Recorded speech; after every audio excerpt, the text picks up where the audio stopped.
মাঠ ভরা ফসল কৃষকের স্বপ্ন। এই স্বপ্ন নিয়ে কৃষক অবিরত চাষ করে যায় ফসল।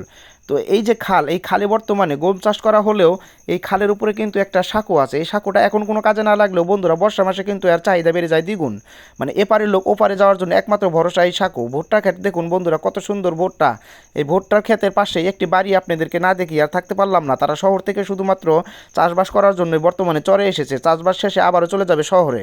তো এই যে দেখুন কত সুন্দর একটি লাউ গাছ, সুন্দর লাউ ধরে আছে বন্ধুরা। এই পাশে এই বাড়ির লোকই কিন্তু এই পাশে গম কেটে গম মালাই করে গমটি কিন্তু বাতাসে, ফাল্গুনের বাতাসে উড়াচ্ছিল। তো এই পাশে আর এক বোন এরকমই শহর থেকে এসেছে শুধুমাত্র চরে সিজনালি চাষ করার জন্য। চাষবাস শেষ করে তারা চলে যাবে আবারও পুনরায় শহরে।